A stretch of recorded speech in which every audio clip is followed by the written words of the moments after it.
ও বাবা, ভেবে ভেবে একবার সোনার বড় কালি করে ফেলেছিস রে। রাতের বেলা আবার স্বপ্ন টপ্ন দেখিস না তো। তোর সবই আর রাত দেখাতে হবে না। সেই যে বিয়ের পর বাপের বাড়ি সে শ্বশুর বাড়িতে এলি, আর বাপের বাড়িতে যার নামতেই করিস না। পন্ডিত তোকে কি দিয়ে বস করেছে রে শুনবি? তবে শোন, অবশেষে বস করা চলে রে, অবশেষে বস করা চলে রে।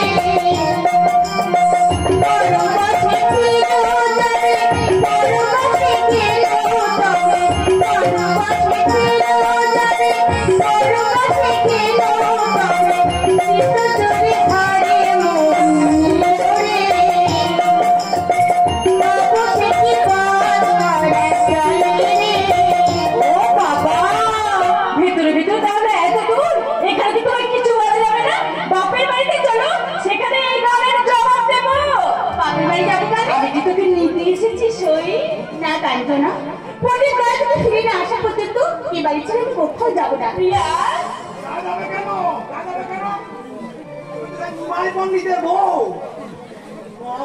তোমার মন কাঁদবে কেন? খেটে খেটে চেহারাটাকে দশা করবে দেখো।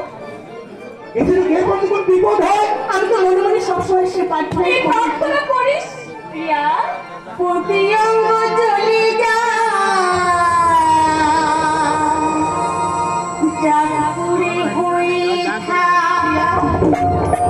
প্রতি কখনো হবে দিল শুধু মোর দুটি চিঠা কপল গৌরাঙ্গ মূর্তি গৌরাঙ্গ মূর্তি আমি চল্লিশ ভেবেছিলাম তুই খুব ভেঙে পড়েছিস, কিন্তু তোকে এসে যা দেখলাম মনে হচ্ছে এই নবদ্বীপে আর কেউ নেই।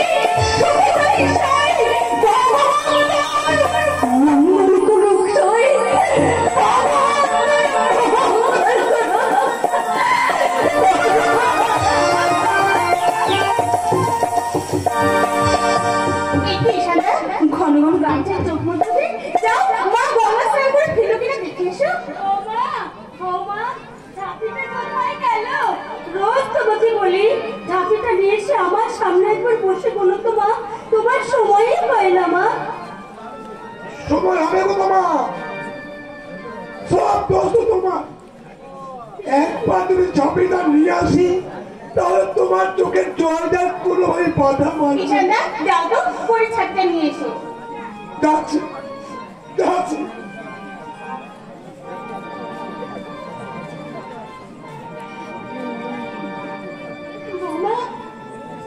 কেন যে খাচ্ছে আমার কেউ বোঝে না।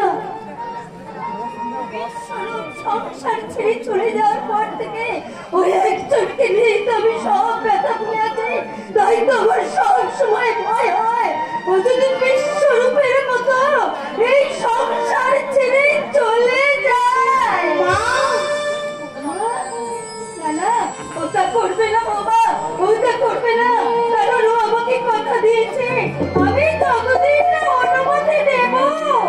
ও কোনোদিন এই সংসার ছেড়ে চলে যাবে না। যাবে কেন মা? ছেলে তো আপনার অবুঝ নয়।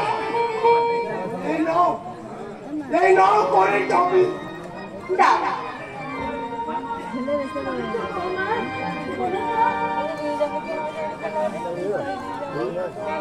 কি হলো বাবা?